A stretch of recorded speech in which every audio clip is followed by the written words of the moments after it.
Hello everyone and welcome to Meet Me at the Table. This is Colin and today we are going to do a side quest from Valor and Villainy, Lludwik's Labyrinth. This game is so much fun. My wife and I have played through the first 3 acts, had a blast. We have some side quests we can go on. I'd like to show one just so I don't spoil the main storyline, but I can show most of the mechanics of the game. This one we actually start with a boss out on the board, which is really fun. I can't wait to show you how the boss fights work because I think they're quite unique in the essence of dungeon crawlers or adventure games, so I'm excited to show you how that works. As you can see on the board, I have some amazing looking miniatures. The miniatures in this game are second to none. Bill painted them for me, and these look fantastic. So if you're looking for a game with great miniatures too, this is one I can highly recommend. Look at that. This is Chesty LaRue. That's the boss we're going against. Yeah, it's basically a mimic treasure chest, and we have to take it down. I love it. Just like with all of my videos on this channel, make sure to turn on those Klingon subtitles. If I do make any errors and miss them in editing and someone mentions it in a comment, I can then put them up and you'll see them popping up here. So make sure to turn those on. All right, without further ado, let's jump in. We'll go through a quick setup and then start our mission, the Glittering Prizes. To start our setup, we need to create the map. So in order to do that, we have tiles that have this cross, a green cross. There's 5 of them. One is the base camp, and the other ones are each slightly unique. You set them up onto the board like so. Some scenarios will have you start with different tiles, but most of them start this way. We generally start at base camp, and you'll always, in this location, spawn a chump minion. And our chump minion here is this gnome pistolier. This gnome pistolier has 5 health if we want to kill it outright, or we just need to deal it 3 damage to flip it, and then we need to deal it 2 more damage to actually get rid of it. This specific scenario has the boss starting right off the get-go on the board. That does not normally happen, and she is supposed to be spawned here. Most scenarios have sun shards and bounties in just 5 different locations on the map in unexplored areas.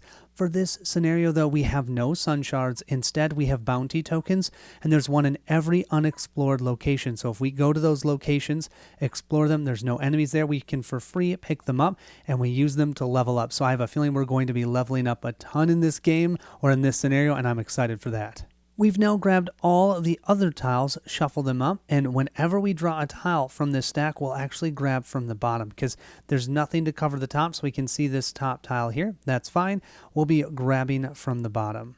We now need to set up the hero loot stash, the hero hoard, and the villain loot stash. So the hero loot stash, you'll need to make sure you grab the one equal to your player count. We have 2 players. Start on the A side for this scenario. Most scenarios start on the A side. The B side is usually when the boss comes out, but we have the boss right at the get-go. So this one is a little bit unique. Whenever we go to the level up step for our turns, we can turn in any of the bounty for experience points. We then take that bounty and we'll put it onto our hero hoard. And one of our goals in this game, if we can, is to get 38 or more bounty. I don't know if we'll get there. I have a feeling we will lose. That's also player specific. If we were playing with more players, we'd need more bounty to get to that 5 supply value. We also have our villain loot stash. Now this scenario, we start on the B side, and every time it defeats one, or I should say a chesty, or the minions defeat one of us, we essentially give them one of these shards, and if they gain 3 shards, we then lose the game. So each hero defeated, think of it as being worth 3 bounty for them. So if we get KO'd 3 times, then Chesty wins the scenario, or we have to end the scenario, and we'll see how much loot we got. But if we can defeat Chesty first or gain 38 total loot, we'll win this scenario. This game does use a lot of the small cards. There are 6 different types here. We've got some gold powers, some blue spell powers, some green ones, some red ones. We have melee feats and ranged feats. And then finally over there we have our treasures. So those are items that we can get and use throughout the game. So you just shuffle all of these, set them up here, and you're good to go. We also have 3 levels of minions: chump, elite, and boss minions. What we do with these is shuffle them up, we place this card on top of there, and just like with the map tiles, we'll draw from the bottom of these stacks whenever we have to spawn a minion. That's how that gnome pistolier showed up. Because this scenario is a side quest, we grab from the quest pool random events. A lot of times for the main quests, you'll have specific events you need to use. This one, they are random. We grab a level 0, there's only one of those. We grab a random level 2 and 2 level 1s, and we just place them on top of one another, and we'll reveal these as we explore the labyrinth. Whenever you fight the boss, they will have a specific deck of cards that they'll use. We are supposed to use the melee deck for Chesty, so I've shuffled those up and set them over here. Usually you don't use those until the end of the final battle when the villain actually spawns, but here we're boss fighting right away, so we will be using these turn 1. Conversely, most bosses use a spell deck as well, and we don't use that for Chesty. Chesty doesn't cast any spells, so I did not even set up the spell deck. Here we have the bosses board. Now this is a build a boss board, which is really cool. When you go against different bosses, you can use the same board for this, but we'll slide this back in. At the back side of this, it actually tells you how to set up their board, and you're going to see that she rolls a ton of yellow dice. And I don't think she's going to use this at all, so I didn't set it up, but if she does, we all know it's all yellows. She starts with 2 actions. That's important because she will, during her turn, draw 2 of those battle cards and activate both of them. We also see here she has 65 health. That's equal to the amount of players. If we were playing with 3-player, it'd be 85, 4-player 105, and 6-player 130. You can just see that. For this scenario, we're supposed to place trigger markers on Chesty's health slots, which are 10, 20, or 40 less than her starting health. So that's 55, 45, and 25. When I get to those spots, we'll then trigger and read what's in the book. Normally, when you start a scenario, you start on the approach of doom side for this villain round marker, and you actually walk through this to do the villain's turns. You've got something to track the different days. We don't have to worry at all about this against Chesty. We'll flip this over. We're already in the final battle. So when it's the villain's turn, we'll walk through these steps. This will track the soul gems or tokens, and if ever there's 3 there, then we have to complete the scenario, and we'll see how much bounty we got. This specific scenario requires 1 player to play a Sir Thaddy Croaks. Love this guy, so I'm totally okay with that. He is awesome. So I'm going to be playing with 2 characters, Sir Thaddy Croaks and William. Whenever you set up your character, you grab one of the action tokens, you place it at the lowest spot on their board. So Sir Thaddy Croaks actually starts with 3 actions, everyone else starts with 2. So he has a little bit more flexibility with that. You can see here for his melee rolls, he'll roll 2 yellow. Yellows are better than whites, worse than reds. And then for ranged attacks, he actually rolls 2 red. That's better than both yellows and whites. Every character has 2 special abilities and then 1 more ability that you can train during the actual scenario. He has Bigsy the Noble Steed. You have Evade, so you can leave tiles containing enemies. Normally you can't do that. And you start your turn with 3 action points. He also has Sticky Fingers. I love this one. When you loot a treasure, look at it. You may, 1, equip it, 2, put it in the loot stash, or 3, discard it and put a random face-down treasure there instead. So he actually can look at the treasure, go, is it really good for me? Yeah, I can just immediately slot it. Or if he goes, that's not great for anyone, he can discard it and put a new random one in the loot stash, which then we can use to gain at the end of that specific round.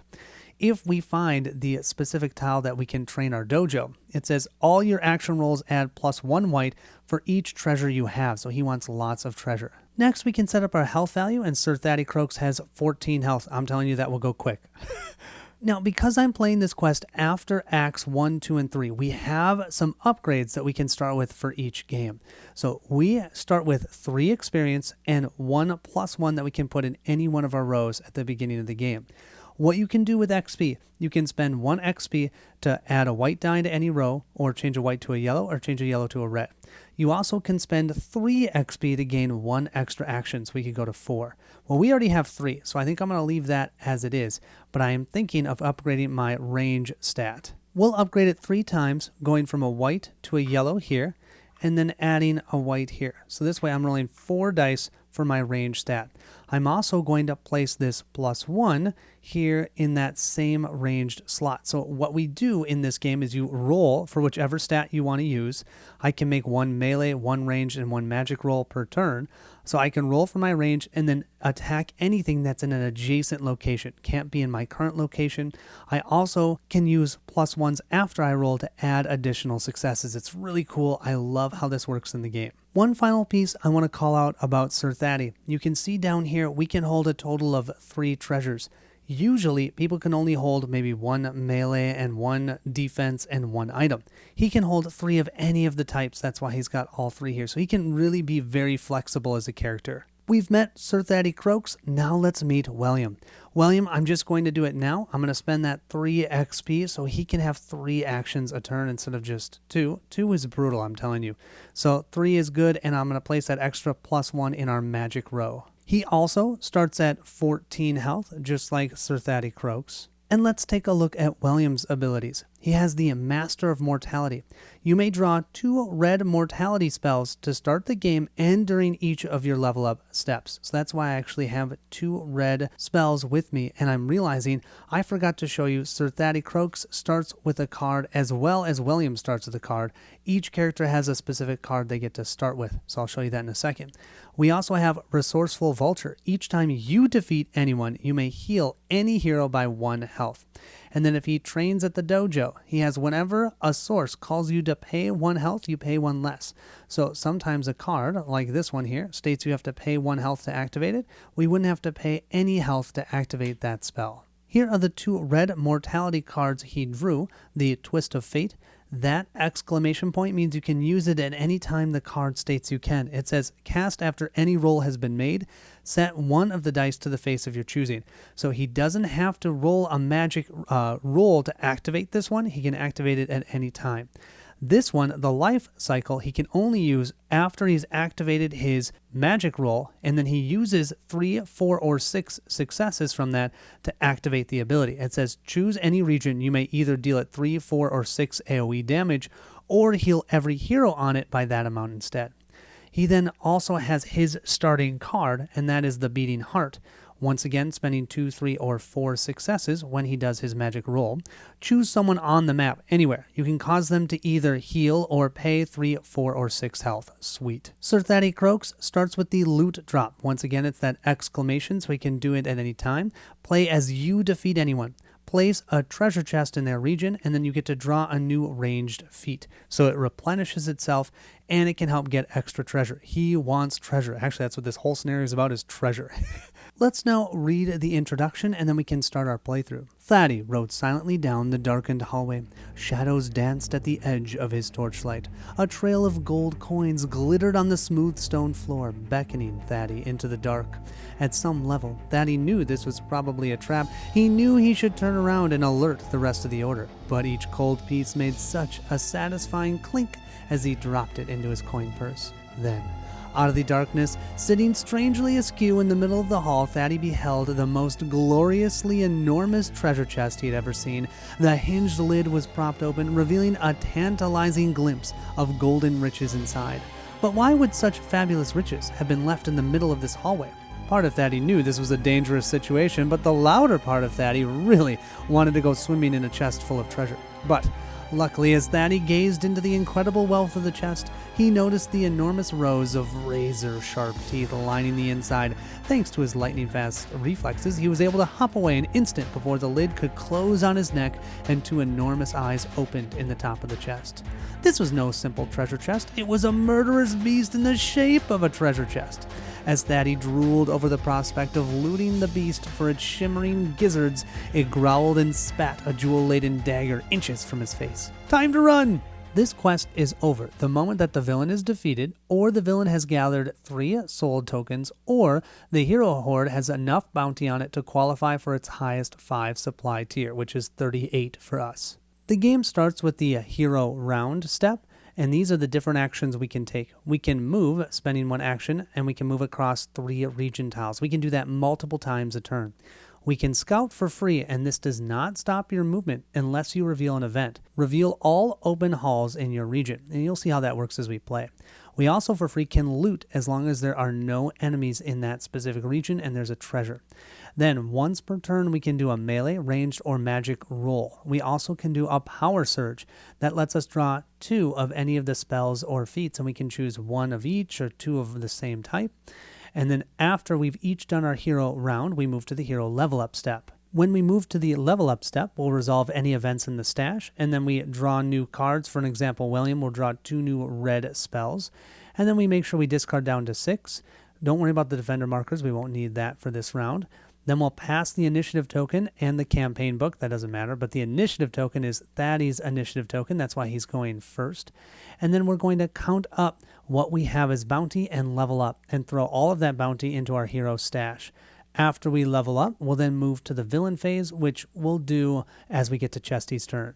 Each round, the lead hero can choose whether they want to go first and have the lead hero token be at the charge side, or if they want to go second, they can choose the hold side. And I think that's what we're going to do for Sir Thaddy Croaks. He'd like to have William go first. William has 3 actions that he can take. He is going to start with a magic roll. That means he's going to grab 2 red dice and 1 yellow. Red dice have no misses. They can be a 1 or a 2. Can't miss. Yellows are 1s and 2s as well, but there is one side that's a miss. So we're going to do 2 reds and a yellow. After that, we can decide which one of our magic spells we'd like to activate. We also have the 2+1s that we have here, and then for every 2 value of the magic of this magic roll that we have that we decide not to use, we can instead convert it into +1s. The only catch is the max amount of +1s we can have is 4, and we already have 2.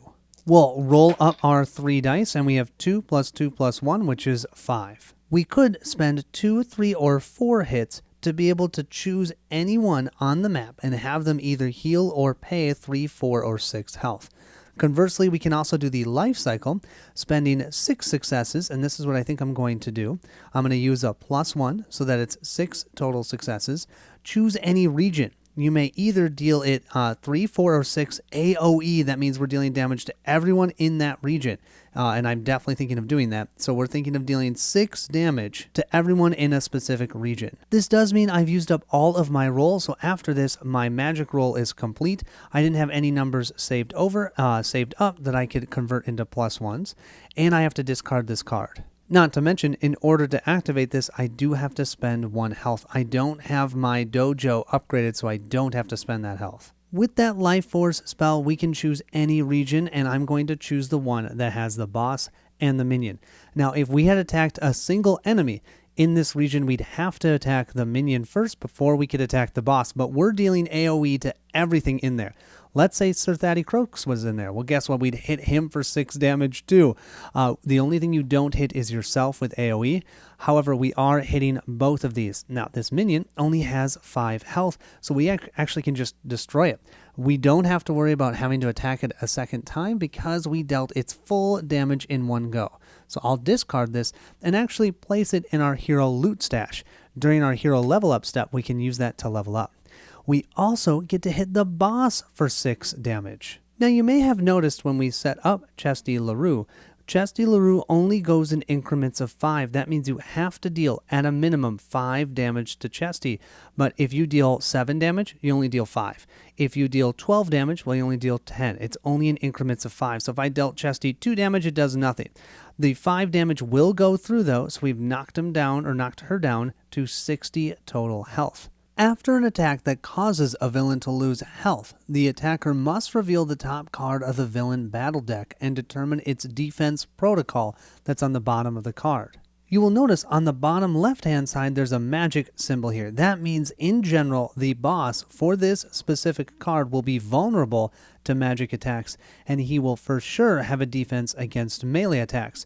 This is why I decided to have William go first, because there was magic on the top of this deck for vulnerability, and I was hoping that he was going to be able to hit the boss for 5. So what we'll do is we'll flip this card over, and we will read the bottom, the Vicious Backhand. If we had attacked Chesty with a melee attack, we would have to roll the villain's 3 best melee dice, which right now are all yellow, and the attacker takes that much damage. Brutal, but we did a magic one. A magic one, we get a crit. Now, if we had done a range attack, nothing additional would happen. We'd just discard this card. But our crit is the villain discards all their +1s. If the attacker is a hero, they gain that many +1s. So that actually is really, really amazing. I'm going to take all of the +1s from Chesty. Now, I really think Chesty should only have 2 +1s because I don't think Chesty will use magic or the corruption rolls. So I'm just going to say it's 2 +1s. If we end up having to use one of the other two, I will give ourselves another +1. But I'm going to put one of these on our magic row and one of them on our range row. We'll then take this card and discard it, and we can see, oh, it's still resistant, or I should say vulnerable to magic, and resistant to melee attacks. Range, we don't know. I have to say that was a really good first attack. Can't get much better than that. So our second action, we're going to do a move action. We can move up to 3 regions. So we're going to move 1 here. When we're there, we do not have any other explored areas, so for free, and this does not stop our movement, we can explore. Now we have to explore both of these locations, and you can see at the bottom of the map there's a little arrow here. Technically the map can roll around, so if I have a tile that I place here that has an open ending over here, then that means on the other side I need to make sure there's an open end so we can move from one side to the other. If I block this off, then I have to block off the other side. So what I'm going to do is grab the bottom tile, and I get to choose which of the 2 locations to put it at. Okay, and this is just a turning tile. I'm thinking of placing it right here. On this tile, you'll see that there's 2 5-player symbols here. If we were playing with 5 heroes, we would spawn a level 2 and a level 1 minion. We're only playing with 2, so that doesn't happen. Let's go ahead and then explore our other tile, and we have this one. If our tile cannot be placed, we'll place it on top and draw another tile. It looks like we can place it either this way or this way. And I'm a little worried if I do this way, I'm going to cut this all off. So I think I'm going to go like so. I'm going to have it turn this way. And then we'll place this bounty on here. Remember, that was free. I still have 2 more movement. So my next movement, I'm going to move here and pick up this bounty. I'll place that in our stash and we can use it to level up. We have another movement, but I can explore one more time from over here. So we'll grab our bottom tile. Oh, we found the Jailer's Dojo. This is the tile that we can go to level up our ability. That's awesome. However, do you see the symbol up here? That is an event symbol. That means we have to stop our movement. We can't do any more movement for this action, and we have to resolve one of our events. If we were drawing more than one of these tiles, we'd finish drawing all of our tiles. It doesn't matter how many of these event symbols we'd see, we'd only draw one single event tile. As you can already see, this labyrinth is going to be twisting and turning. I do want to mention, you'll see I didn't explore over here. This is a wall, so we cannot explore here. And this is where we've just explored, grabbing our top event, and we'll now read it. We have found an alchemy lab inside the Jailer's Dojo. We can see here we will place 1 treasure in that location, and we'll spawn 1 level 2 minion. So I'll grab one from the bottom of the level 2 stack. We have a big doggy in that location. Okay, it has 9 health. We can deal it 5 damage to flip it to its weaker side. We also will have 2 more treasures. Whoa, we'll have 3 treasures from there and another level 2 minion. Oh boy. So our level 2 minion is a Golem Wreck unit. Oh, this guy has stone skin. You cannot take this guy out in one shot. You'll hit him 1 time, and then he'll go down to 4 health, and actually he goes to the bottom of the minion stack. So if you're attacking that area, you have to attack him. He'll go to the bottom of the stack, and you have to take out the other dude before you can take him out. It's annoying. So I'll place him as well on top of the big doggy, followed by these 3 total treasures underneath them, and a bounty. Yeah, we're definitely going to have to go to that Jailer's Dojo.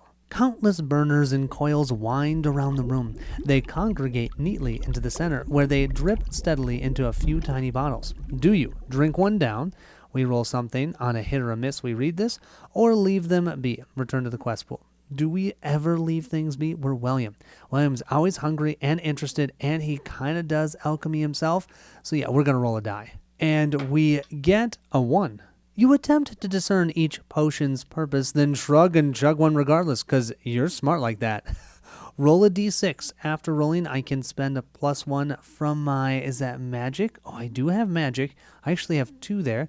And then I will resolve the following. If it's a 1, I become doomed. That's terrible. We take double damage. Motor oil, I have to pay 1 + 2 yellows in health. No. Move yourself to any region. That's a poof.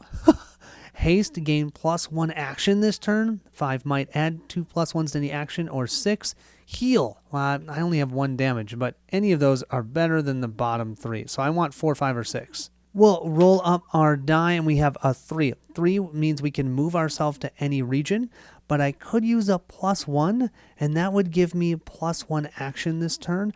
Let's see, what I do have an idea of what I can do with a +1 action, so I am going to use a +1 from our magic row to turn that into a 4. So because that's a 4, we are able to gain 1 additional action this turn. We've only done 2 actions. We've done a magic roll and we've done a single move. So that means we can still do our range attack and I can do a power surge. On the bottom of this card, it says reset to A and return to the quest pool. Now you might be saying, why doesn't William do another magic roll? That would be great, right? I can only do one once per turn though, so I can't. So what I'm going to do is that power surge. I'm going to draw 1 green spell and 1 of the range feat cards because I have a range ability. And we have cheetah form. We can cast this anytime on anyone. Until this round ends, they gain +1 action, evade, and dodge, which dodge means every time they take a damage, they can roll that red die and reduce it by that amount. Well, that's cool. This one, this one's called Under Armor, and this one can be played at any time. You're going to see up here, though, in order for us to play it, we either need to discard another card in our hand or a +1 that's in the row of our range stat. It says play as anyone would take damage. They roll a red and a white and prevent that much damage and then draw another feat card. Okay, both of those are kind of awesome. Unfortunately, though, neither of those help our range attack. We need to be able to deal 4 damage to at least damage that minion right next to us, and range attacks can only attack adjacent locations. We cannot attack a location that we're standing. So I want to go into the jailer's dojo, and then I wouldn't be able to use this. I could always just roll this and choose not to deal any damage and convert every 2 successes into more +1s, which is another thing I love about this game. But I think I'm just going to roll a red and a yellow for my 4th and final action. Hoping to get 4 total successes. That's 3. That's fine because I do have a +1. 2 + 2 is 4. And that allows us to damage the golem wreck unit. Usually they would just flip over and stay on top. However, because they are stone skin, they also go to the bottom of the stack. So now the big doggy is going to protect that damaged golem. William has now completed his turn. We're now moving to Sir Thaddy Croaks. Sir Thaddy is really wanting to attack the boss, but I don't think we're going to yet. We're going to let the boss come to us. Instead, we're going to move 1. And are we going to be greedy? We can move here for 2 and grab another bounty. It would help us level up. But I think we're going to instead move here because I'm hoping to take both of those minions out, because the minions will activate during Chesty's turn, and if we can take them out, hopefully not as many bad things happen. We're going to do a range roll. We have 2 reds, a yellow, and a white. If we deal enough damage to take out that big doggy and we have more hits that we can use, we can continue to go through that minion stack, but we have to hit the big doggy first. We'll give our dice a roll. We've got 2, 4, 5 total successes. Remember, that dog has 9 health, but I think a 5 will be good enough. 5 is enough to damage the big doggy, so we'll flip that big doggy over. We now only need to deal 4 damage to take the big doggy out. Can we do that with only 2 yellows in our melee attack? Oh, I don't know. I think we are going to try, so we're going to move in here for action 2. Now I could explore, because you can still do that as a free action, and oh no, I can't. The dojo is a dead end, so that's the other thing that we're doing. We're not exploring more by doing this, but if I don't take out these minions, they're going to chase us down, and I really want all of that wonderful loot. So that was our action 2 to move in here. We cannot grab this loot while these minions are here, so let's use our melee attack for our 3rd action. That's 2 yellows. Let's hope for something good here. We've got 2 + 1 is 3. We needed 1 more. Well, William has something up his sleeves. Remember that twist of fate? Cast after any roll has been made. Set 1 of the dice to the face of your choosing. That means we can tick this one to 2. That means we just dealt 4 damage. That big doggy is now toast, and that will give us 2 more bounty during the level up step. However, this golem wreck unit is still here, so we cannot pick up this loot. I wasn't quite sure, but I did confirm in the rules you can do this free action even while there's minions in there. This is the Jailer's Dojo. Each hero may train at 1 of the dojo tiles, because there's multiple of them, once per game as a free action, either to train their unique ability or gain 1 experience. I definitely think I want my special ability. Right now it's not going to do anything, but once we get some loot, which should happen once we take out that blasted enemy in our space, we will be able to add additional dice for each loot we have. I do want to also activate our loot drop. Play as you defeat anyone. Place a treasure in their region. You draw 1 additional ranged feat. We'll place this treasure face down in that location, and we have Spoils of the Hunt. Play as any enemy is defeated. You may distribute 3 health among any heroes who are nearby that enemy. Nearby is in your location or an adjacent location. I also need to remember for William, we have Resourceful Vulture. Each time you defeat anyone, we defeated a minion in our first action of the game, we heal by 1. That should mean we're back up to full health 14. Unfortunately, that will end our hero turn. Now we get to move to the hero level up, which is good, and then it's the villain turn. So the first thing we need to do is the lead hero resolves any events. There's no events in the stash, so then heroes draw new cards if applicable. William gets to draw 2 red. He has Skeletal Hoedown, which just sounds awesome, and Shifting Balance. Then if we had any defender markers, we clear them. Then we pass the initiative token over to William. So William is now the first player. Then we reveal, trade, and equip any of our loot cards. We don't have any of those, but now we do get to count up our bounty. Our total bounty for this round is 2, 3, 4. So at 4, we each earn 4 experience, and now we can use that either to level up our rows or to gain additional actions.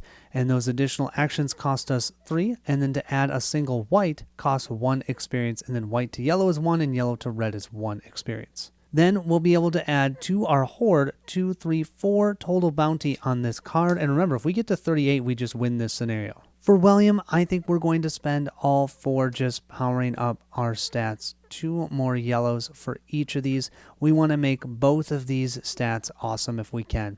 3 actions because we can't do more rolls or of the magic or ranged. Feels like that makes sense. Same thing with Sir Thaddy Croaks. We'll do a level up of 1 here, and then 2 or 3 for another red for our range. And then we'll do 1 white for our melee for 4. Now we move to the villain round. We start by performing attack protocols. Flip 1 battle card for each action the villain has. We start with 2. Chesty will have 2 actions the first 2 rounds, 3 actions the next 2 rounds, and then after that she continues to have 3 actions, and we take 5, it's not even damage, we have to pay 5 health, which means even if we have shields, we have to reduce our health by 5 every round until she kills us. So let's go ahead and reveal 2 battle cards and then resolve them one at a time. We'll grab these cards one at a time, placing them out, and then we resolve them left to right. Our first card is Rock and Roll. If there are less than 2 minions out, yes, there's only 1, the Golem Wreck unit. Spawn an Elite, which is a level 2 minion. So we're going to spawn this. I'll show you where we spawn that in just a second. This guy is a Gnome Bomb Gun. He has 8 health, 5 to flip. He deals AoE damage. He can evade, which means he can move out of spaces with heroes. Then it says villain moves 6 towards the hero with the most health. We're both tied with the most health, so we'll talk about how that happens in a second. And then villains remove all rockfall tokens on the map. There aren't any, so we can ignore that one. On the map, you can see there are these portals. That's where enemies spawn. They spawn at the closest portal that's not in the same space as a hero if possible. So the closest one is actually over here in base camp. So we'll place that Gnome Bomb Gun right here. Then the villain moves 6 spaces towards the hero with the most health. We have the same amount, so he's always going towards the closest one, which right now is William. So it's going to move into the same space as William. But if he could have gotten to either one of these, he always looks at the farthest north, then farthest east. So opposite of Oathsworn, which is west, farthest north, then east. However, this one, it's easy. This is just the closest one. The villain would then remove rock falls, but there are no rock falls, so that's it for that card for now. We'll now do the Rock Toss card. We need to place 1 rockfall on the villain's region. Well, that's right where William is. William's going to take 2 damage because this deals 2 AoE damage in the region that it's placed. Of course, the boss can't take 2 damage, so the boss is totally fine. Move every rockfall on the map to the region with the most heroes. Well, that will be where William is. Then deal AoE to that region equal to 1 plus the number of rockfalls. So actually, William's going to take another 2 damage. So William just took 4 damage from that. The only good thing is Chesty LaRue did not attack us because this does not have Chesty LaRue attacking. Wow, that's great.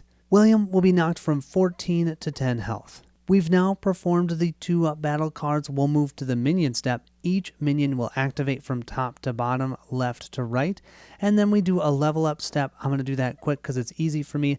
The villain will advance their action track. If they cannot, because it's all the way up, then we have to pay 5 health. Right now, we're still okay. It's only at 2 actions. I have a feeling we're going to get to 3 real quick. The first minion to activate is the Gnome Boom Gun. Let me show you something on this card. Each minion will have a star next to the attack type they prioritize. So this Gnome Boom Gun wants to attack range. Because of that, its first action it will take, and it had 2 on its card, is to move to an adjacent region. That way it can attack William. William's right here. Then it's going to attack with 3 red in this region. The only catch is it is AoE. AoE hits everything, including the boss. So if this roll deals 4 damage or less, then Chesty takes no damage. If it's a 5 or more, Chesty will actually take damage from their own minion. But of course, William will also take damage. So we get to roll, and it's 3 reds on this card. We're almost hoping for 5 damage here, just so we can deal damage, yes, to Chesty. That's 5 to us and 5 to Chesty. I do think we are going to play Under Armor. We will have to discard either a +1 from our range, which we don't have, so I'm going to have to discard another card, which stinks, but it says play as anyone would take damage. They roll a red and a white and prevent that much damage, and then draw a new feat card. We're going to discard Shifting Balance. And then we get to draw Hail of Arrows. Play during a range attack. The attacker may spend their damage among anyone in view, even on their tile. Oh, that is amazing. William is taking 5 damage -2, so we'll take 3 damage. We'll go from 10 to 7 health. Chesty will take the full 5 damage, going down to 55 total health, and that means we will trigger that first event from the book, but we first need to resolve our battle card. Unfortunately, that was a ranged attack, so we're going to flip this over, and yes, it says each hero in view of the villain loses 1 shield, if they have any. The villain gains a shield. Ugh. Thanks, Gnome Boom Gun. I guess you did what you wanted to do. Now, what shields do is prevent 2 points of damage, but that's a single instance of 2 points of damage. So if it takes 1 and that's it, it'll still discard that shield. That means now in order to damage Chesty, we need to deal at a minimum 7 damage to it. Great geysers of coins and precious stones spewed out of the chest's fanged maw that he pawed through the lovely golden loot until he saw a stylish hat covered in mud. This was the hat of the true Sir Thaddy Croaks. Thaddy felt a lump rising in his throat. How had this gotten here? He immediately hid the hat in fear of the Order finding out he was an imposter. Thaddy would do everything he could to ensure no one ever found out his deepest secret. Add +2 bounty to the hero hoard, not the stash. So that means that's adding 2 more to our end game of total amount of bounties. That means we have 6 now there instead of 4. If we were playing with 5 heroes, the villain would immediately spend 2 stars to level up. That won't happen here. Now the Golem Wreck unit will attack Sir Thaddy Croaks.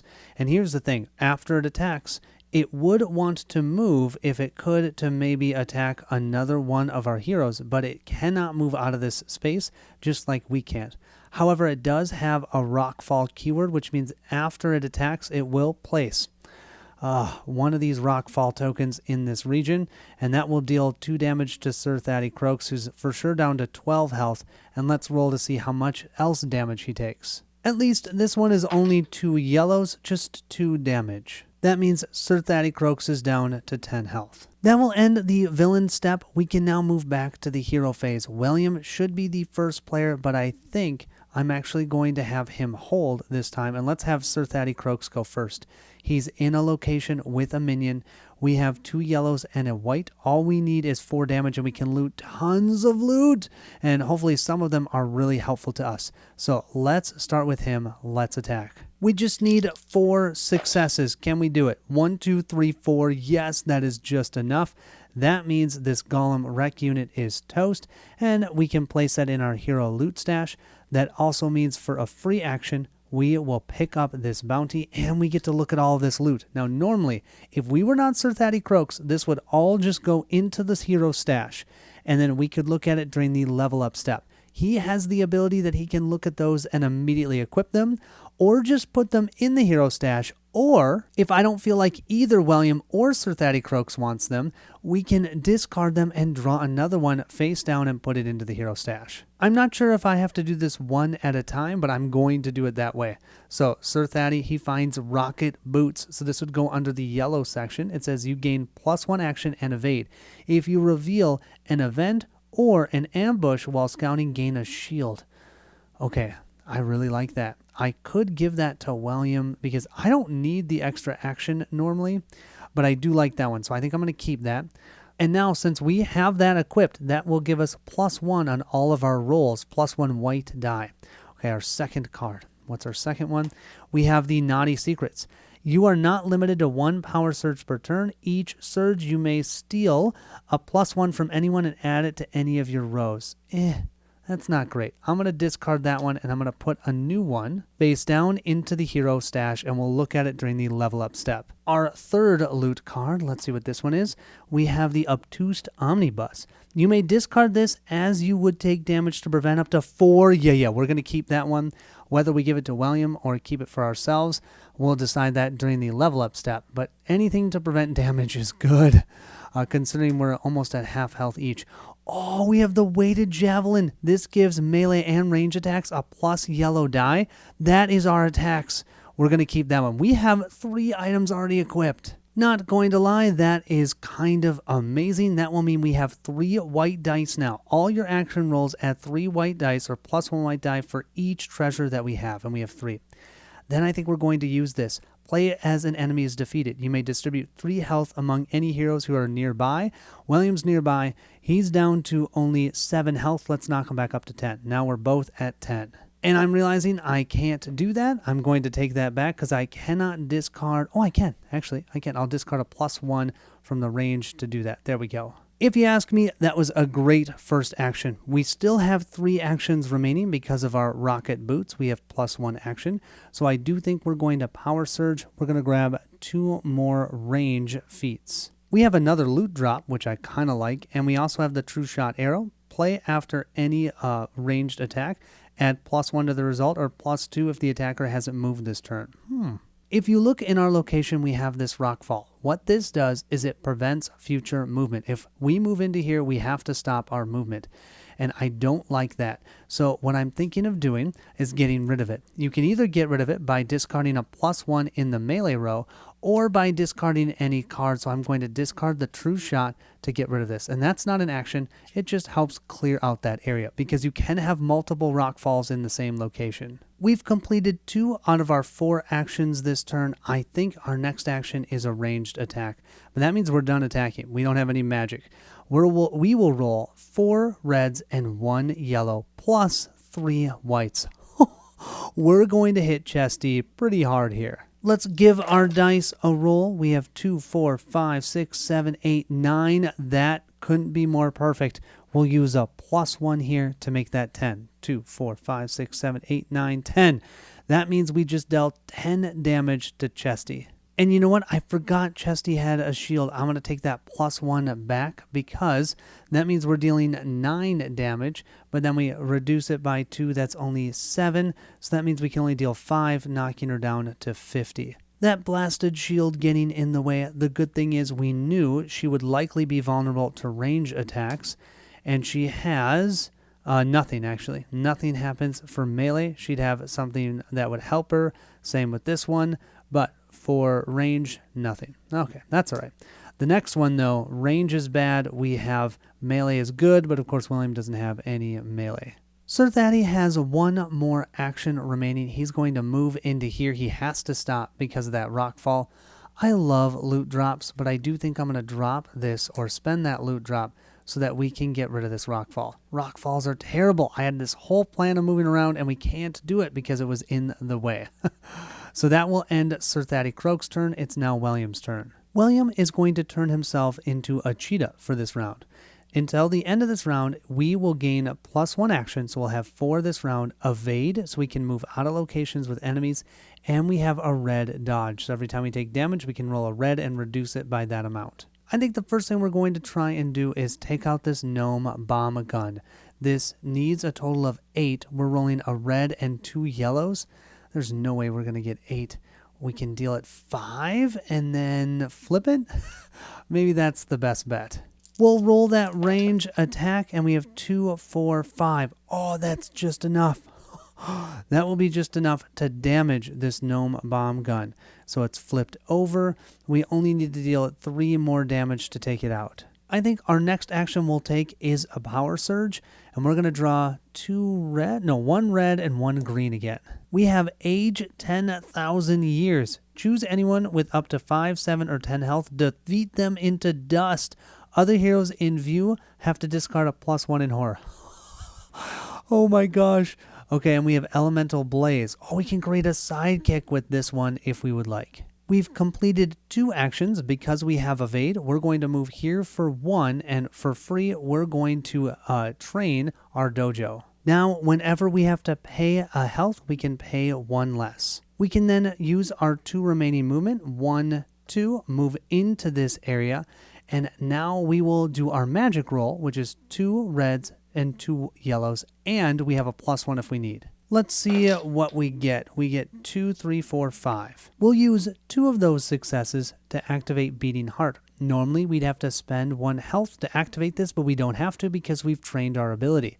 And we can choose someone on the map. How about that gnome bomb gun? And we can have it pay 3 health for those 2 successes. That will mean the gnome bomb is gone, and we can heal by 1 thanks to our vulture. We'll then use our remaining 3 successes and summon an elemental, because why not? It'll come into play with only 2 health, and its health equals how many dice it rolls. It only rolls red dice, so that means it can roll 2 red dice when it activates. This maybe wasn't the best idea, but I absolutely love having sidekicks, and Bill just did an awesome job on these bulls. There's only 2 in total, so now if we get another one of those elemental cards, we can increase their health. Max they can have is 6. I believe this means William has completed his turn. He did an attack range, he then moved, he then attacked here, and he did a power surge. That's his 4 actions. At the end of your activation, all of your sidekicks activate. Now, I could have him move in here and attack, because each sidekick has a total of 2 actions. But with 2 reds, Chesty will just laugh at it because it will take no damage. So instead, I'm going to have this move here because it can pick up bounty. What it can't do is explore. Can't explore, that's fine. We'll start exploring again next turn, maybe, or attack Chesty. We'll see what we want to do. But that's all I'm going to do with it. I guess I can move it 1, 2, 3. Just like us, it can move 3. Keep it kind of far away from Chesty and from us, so hopefully it doesn't take damage. Because it only has 2 health. We'll now move to that hero level up step. There are no events. We only have William drawing 2 new red spells. And he draws both Annihilation and Enfeeblement. Look at that Annihilation. 6 yellows. Oh my gosh. We then need to pass the initiative marker over to Sir Thaddy Croaks. And now we can reveal and look at all of our loot and trade it. We actually only have 1 loot card because Sir Thaddy Croaks stole all the others, but we can still trade them back and forth between players. We have the Tiny Men allies. Once each hero round, after any roll has been made, you may set 1 of the dice to a face of your choosing. Oh, we can do that each hero round. Doesn't matter who controls that. I'm definitely going to give that to... I think I'm going to give that to Sir Thaddy Croaks. No. You know what? Chesty is right in Sir Thaddy Croaks' location. I think he needs the defense. So I am going to give this to William. I want Sir Thaddy Croaks fully decked out because of the 3 free white dice for all of his rolls. If, let's say, there was some loot that we didn't want or need, we could instead convert it into bounty and use it as experience. You cannot save extra loot, though, to use later. Once you unequip it, you'll lose it. Now we can count up our bounty. We have 1, 2, 3, 4, 5, 6. 6 means we have 5 more experience that we can use, and that's 6 more bounty into our hoard stash. That gives us a total of 11. Actually, I wish I could count. 6 plus 6 is 12. For William, I believe he'll use 3 XP to gain 1 more action. It's so helpful to have extra actions to move if we want to explore. So that's 3 total XP, 2 more. We're going to change that to a red and change this one to a red. So that's 4 reds for our magic row. Sir Thaddy will also use all 5. I do want to mention you can save it from round to round. I'm just terrible at saving stuff like that. I just want to use it.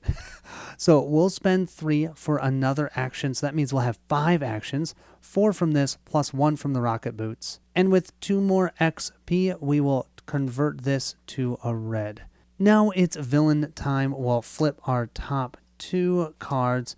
We start with the Mighty Heave. First, we need to place 1 rockfall on the hero with the most health. Well, that's William.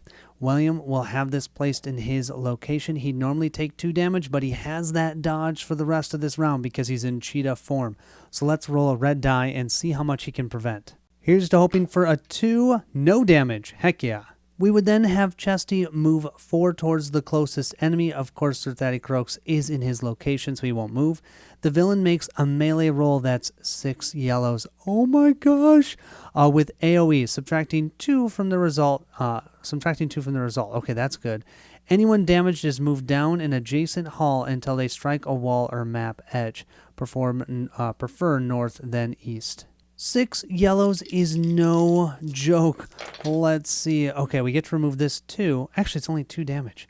Okay, Sir Thaddy will just take that. He's at 10. He'll go down to 8 total health. Wow, that was way better than I was anticipating. Unfortunately, though, Sir Thaddy gets thrown all the way over here and gets stopped by the edge of the map. We now have Cower in Fear. If there are less than 2 minions out, spawn a level 2 minion. Gosh, they're just going to keep coming, aren't they? Our level 2 is a Golem Stone Cutter. Okay, we'll place that out. Place 1 rockfall in the villain's region. Ha! I don't care about that. There is a limit to these rockfalls, though. If we cannot place one, it just deals 2 damage to everyone on the map everywhere. I don't really want to deal with that either, so I'll probably have to get rid of a couple of them. But that one, I'm not going to go into that location again. The villain moves 4 towards the closest enemy and attacks melee. The closest portal that's not in a location with the hero is right here, so we'll place that minion there. And then Chesty's going to move here, attacking William with 6 yellow dice. And no removal this time, just straight 6. We do have that dodge of 1 red, so I'm going to roll that red with this, and we'll reduce the amount of damage by that red. And we have a 2, so we can remove these 2. We'll take 2, 3, 4, 5, 6. Yeah, that's usually what you take when you roll 6 dice, not 2 like Sir Thaddy did. 6 damage means William's down to 5 health. That finishes Chesty's activation. She'll move up to 3 for the next round, and the minions will still activate. The Golem has 2 heroes that are equal distance. They totally ignore sidekicks. They don't attack sidekicks. Instead, sidekicks will take damage from AoE or whatnot. Or rockfalls. Usually it's rockfalls. Those rockfalls stink. That's why I threw them way over here. So this Golem will move up to where Sir Thaddy Croaks is and roll 1, 2, 3, 4 yellow dice against him. The Golem rolls a total of 2, 3, 4, 5 damage. I hate to do this because I don't like to discard loot, but you may discard this, so I would prevent 4 damage, so Sir Thaddy only takes 1. We're each down to 5 health. Do you know how much Chesty has? 50. 50 to 5. Yeah, this is going to be interesting. We do have to discard our cheetah form, so we can no longer be in cheetah form. Now I have to decide who I want to go next. We are back to the hero phase. I think we are going to start with William, so that means we'll place this first player marker for Sir Thaddy on hold. And you know the first thing we're going to do, Power Surge. We have 4 actions. Let's draw 2 green this time. It appears we've drawn the exact same spells. Okay. Well, I think we will activate the cheetah for sure because the +1 action and the evade is nice. The dodge is super nice.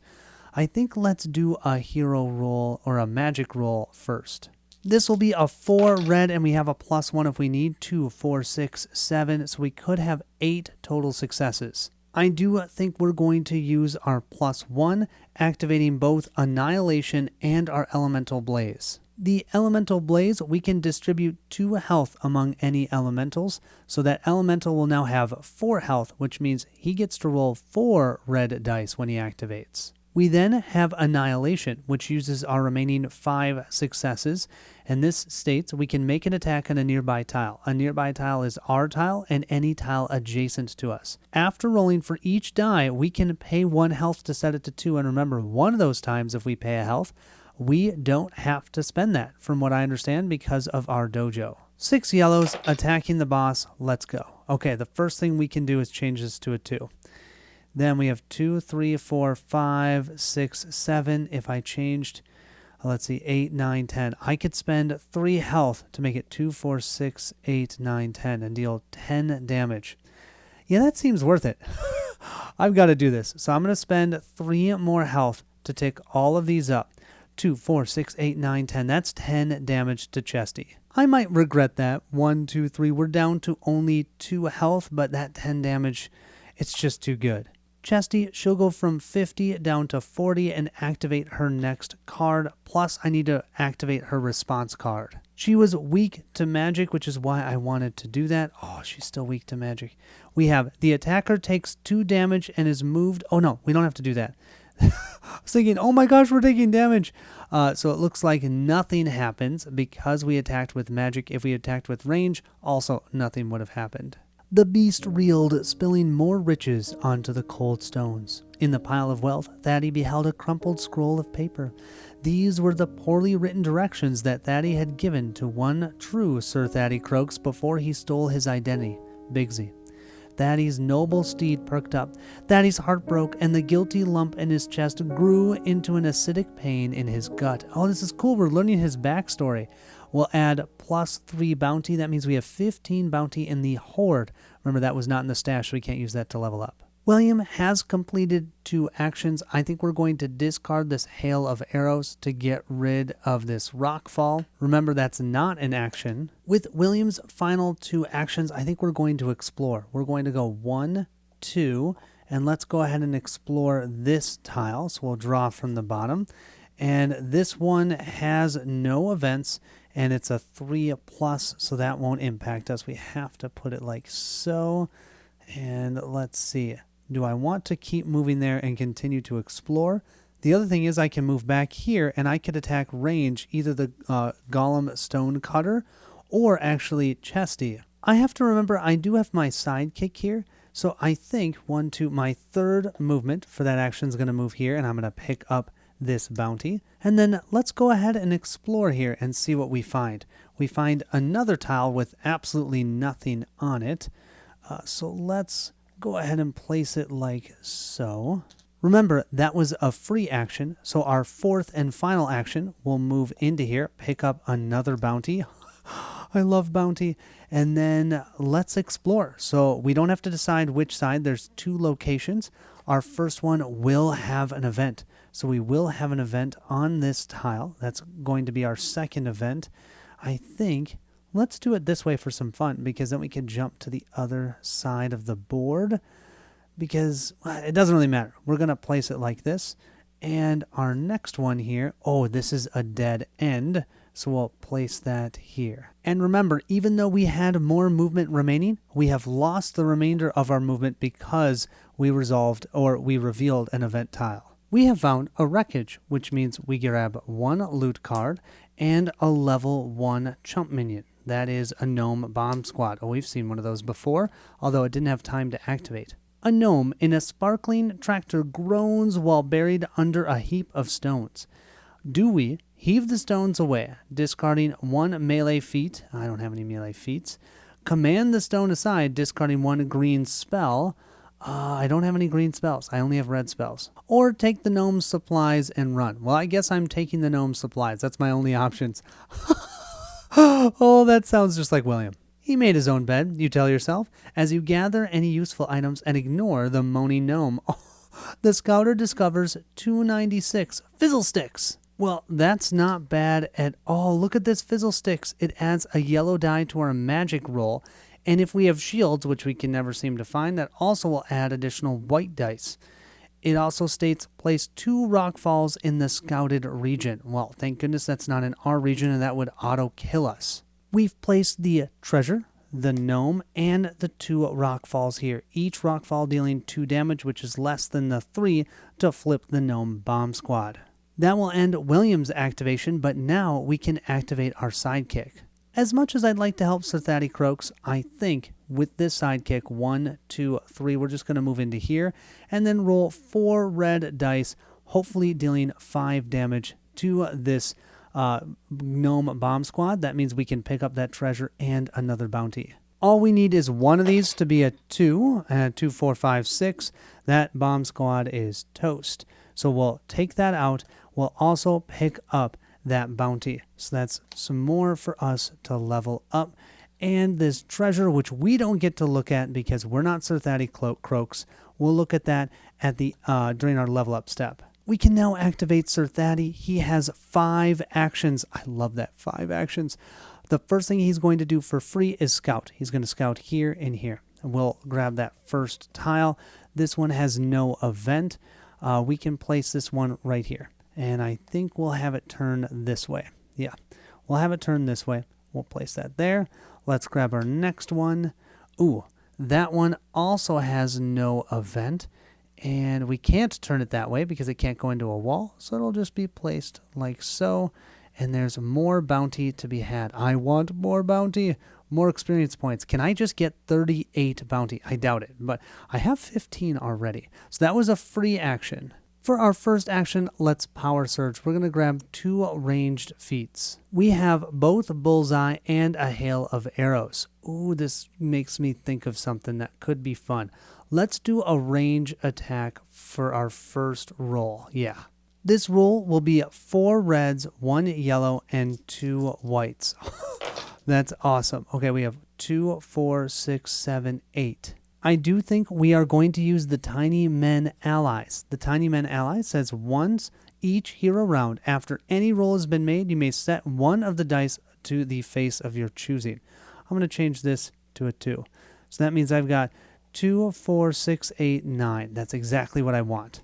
We'll then use the hail of arrows. Played during a range attack. That attacker may spread their damage among anyone in view, even on their tile. That means 4 damage to the Golem Stone Cutter, and 5, because 4 plus 5 is 9, to Chesty. And that's enough to deal another 5 damage, knocking her down to 35 health. That's good, however, we don't know how she's going to react to this. Melee only, nothing for range. Okay, that's good. Action 3, let's do our melee attack. That's 2 yellows and a red plus 2 whites. We'll roll them up 2, 3, 4, 5, 6. We only need 4 to take out that Golem Stone Cutter. And then the other 2, let's get a +1 to our melee row. We can finally do that for every 2 successes or 2 points that we have for any sort of roll. If we choose not to use an attack for it, we can instead convert every 2 to 1 + 1. We will most certainly take that. So that was action 1 to do the range, action 2 for this, action 3 for the power surge. We can do 2 moves for our final 2 actions. We'll move 1 here and we'll grab this bounty, and then let's explore one more time. Oh yes, there is no event. I was hoping there wasn't an event. Oh, can we place this tile though? I don't think we can because the dojo is on the other side and we can't have a door going to the dojo.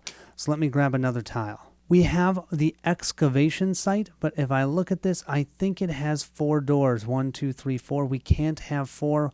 Once again, the dojo on the other side is causing an issue, so we'll draw another tile. Okay, this one I do think we can place, and there are no events.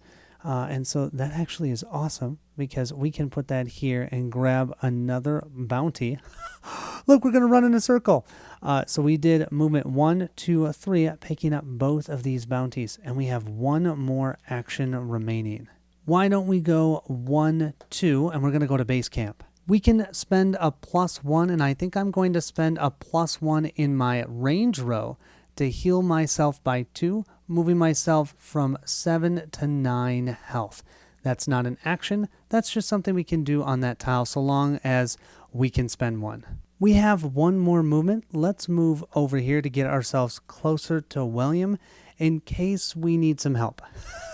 Although William is at 2 health, I don't know how much help he's going to be. Okay, now we move to the hero level up step. Still don't have to worry about events.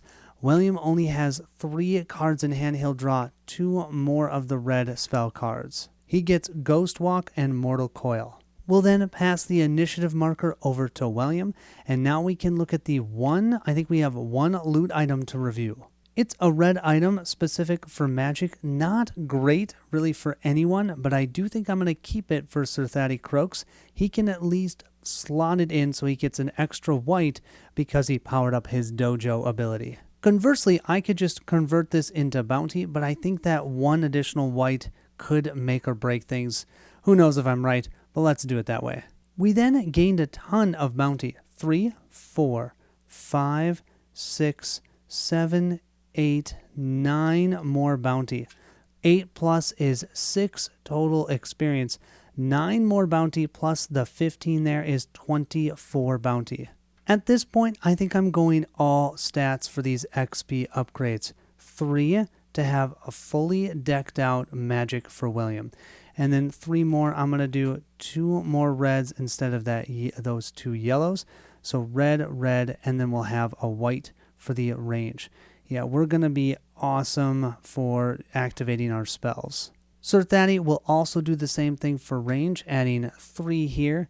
And then we'll do 2 more for our reds, 1, 2 for our melee, and 1 more here. You can see I'm going just in 2 stats for each of them. You don't have to do that, but I really like pumping those 2 up because it's good, especially against a boss, that you can deal that minimum of 5. I'm trying to do 10 damage each time because that means I have to resolve less of those cards.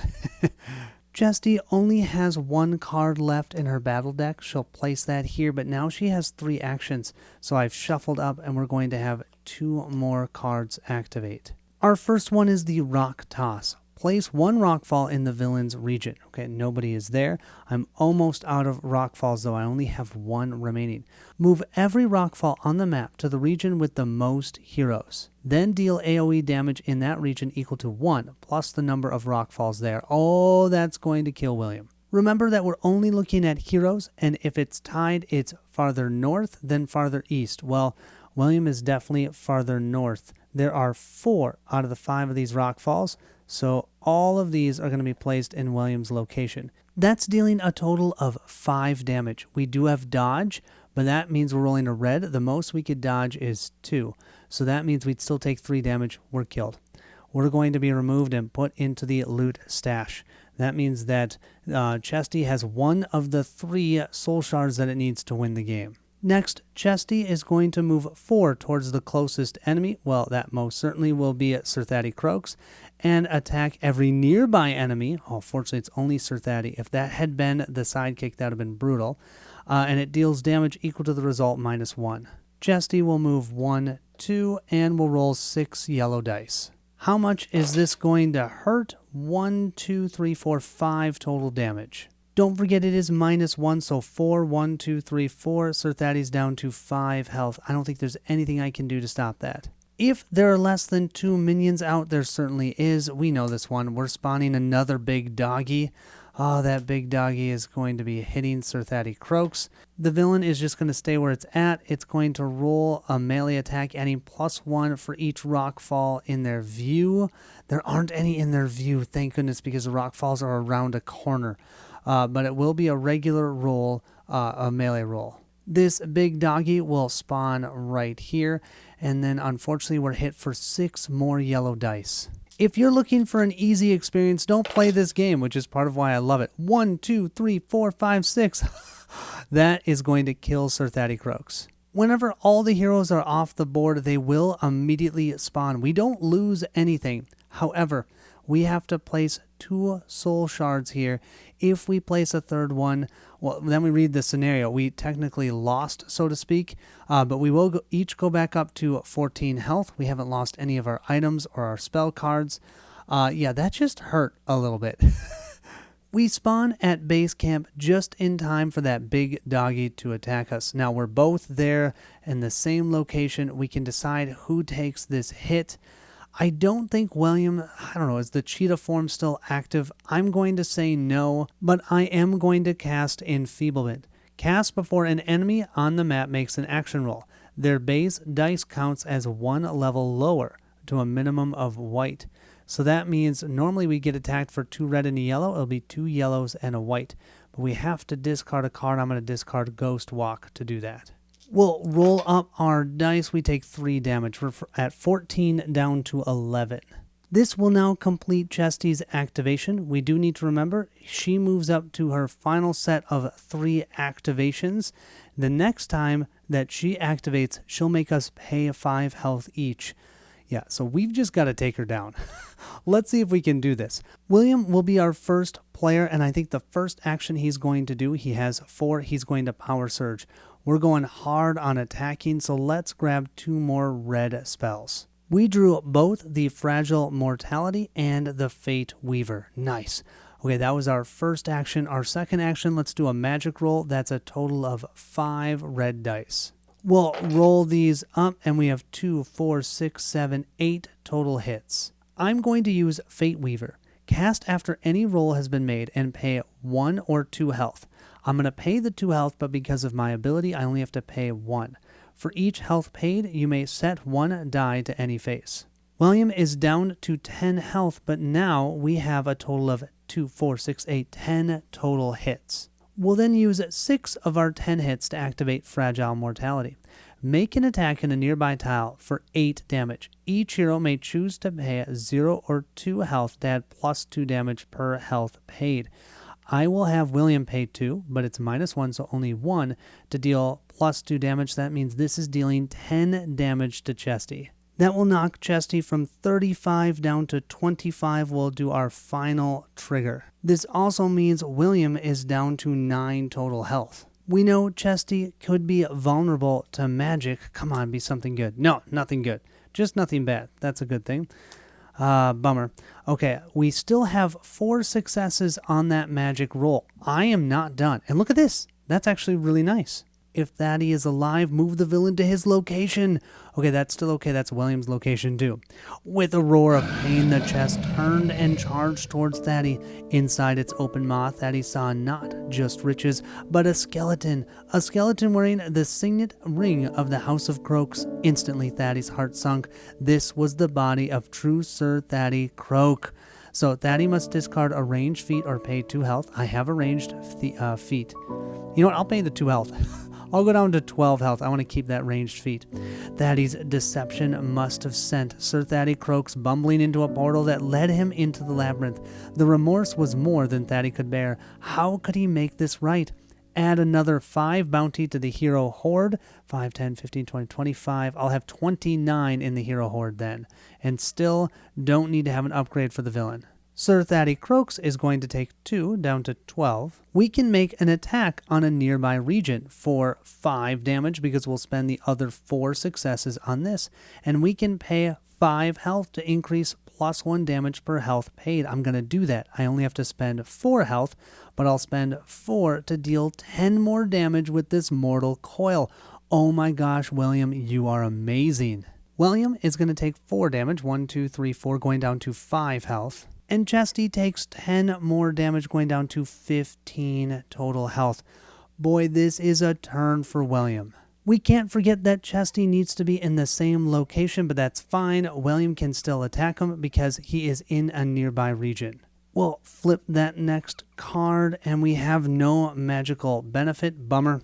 No negative effect, though, at least. And now the fun part is William was planning on moving, but he can't move because Chesty is in his location. So is the big doggy. He doesn't have evade, so he's done. That means Sir Thaddy Croaks needs to deal 15 damage to Chesty, and I think he can do it. I should mention that William's sidekick should activate. Well, he'll move 1. He gets stuck. He can activate again. Let's have him move 1 and just stop here. All of those rock falls, I can't get rid of them. I just got to hope that Sir Thaddy Croaks can do this. So his first action, he does have 5 actions. He's going to move out so he can attack range. He's going to hit, well, let's roll for our range. That's 6 red dice. I almost forgot with that ranged attack, we get an extra yellow and 3 white thanks to all of our abilities. So let's do that range attack. We have 2, 3, 4, 5, 6, 7, 8, 9. we're definitely going to use our feet bullseye, adding 2 additional damage to an attack. So that means we're dealing 11 damage to Chesty, knocking her from 15 health down to 5. We'll flip over our card, and we have only 4 melee attacks. Great. Doesn't happen. Okay, I wish I could do another range attack, but I can't. I have to do a melee attack to take him out.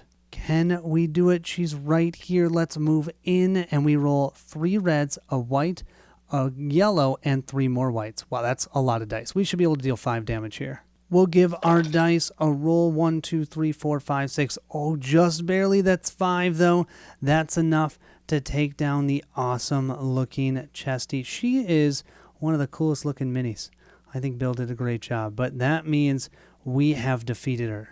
With a terrible scream, the beast expelled a great wave of treasures, burying the order in a tumult of gold and priceless artifacts. Before the group could get to their feet and deliver the killing blow, the massive chest scuttled away into the dark, no doubt to lick its wounds and replenish its supply of riches. Amidst the scattered loot, Thaddy saw numerous items belonging to the one true Sir Thaddy Croaks. If he had been eaten by that terrible beast, then it was all Thaddy's fault. There was no way to take back what he had done, so the only way forward was for Thaddy to live up to the noble frog Sir Thaddy Croak's name. Among the riches was an ornate mirror. Curious, Thaddy lifted it up to his face. A tired, battered, scarred face looked back at him. Wow, I look haggard, Thaddy thought to himself, and then he realized the picture looking back at him was missing his hat. Thaddy reached into his pack and pulled out Sir Thaddy Croak's hat, which he had hidden away. He straightened that hat in the mirror and smiled. "Ha! You can't change what you've done, but you can change what you do," he said to his reflection, throwing the mirror back into the pile. Thaddy walked over to rejoin the order around the lonely fire. As the lump in his chest swelled, he gathered his courage. "Excuse me, everybody, but there's something I need to tell you all." Oh, that's cool. Add plus 10 bounty to the hero hoard, not the stash. 34 total bounty in our hero hoard. Now we get to discover Thaddy's second hero talent card, number 302, the 4-finger discount. And now what we can do going forward, each scenario, if we play with Sir Thaddy, we can choose either one to use. I'll let you explore that on your own. I don't want to spoil anything. We also can cash out the hero hoard to determine how much supplies we've earned. I told you it was 34. We earned 4 supply. So what that means is that we can discover a selection of mini cards, 241 to 245, and we can keep 4 out of the 5 of those. They're not added to base camp, but they're added into the decks. I'm not going to show you that because I don't want to spoil that. I've already done enough spoiling for this scenario. There you have it. That was Valor and Villainy, Lludwik's Labyrinth. Oh, this was so much fun. And I'm just realizing, I'll make sure to put a note, but I can't believe I forgot this. There's a minion there. When Chesty moved into here, we have to attack that minion first. Oh, that would have changed things. Although, I had an AoE attack, but that would have hit Sir Thaddy. I think I might have still been able to do it with this skeletal hoedown because it dealt AoE damage, and that could have hit that big doggy, but I think it would have been a lot tighter. However, that was super tight for a scenario, if you think about it. 2 of us were killed. William has 4 health, so he had to expend all that health to cast all those spells. Anytime you play this game, it'll be tight. You're hardly ever going to run away with the game, and I will say a lot of times you lose. Monica and I have not lost yet, but each game has gotten to this point where we've been close. It's really, really enjoyable. I like how a lot of the scenarios have an exploration time and then the boss shows up.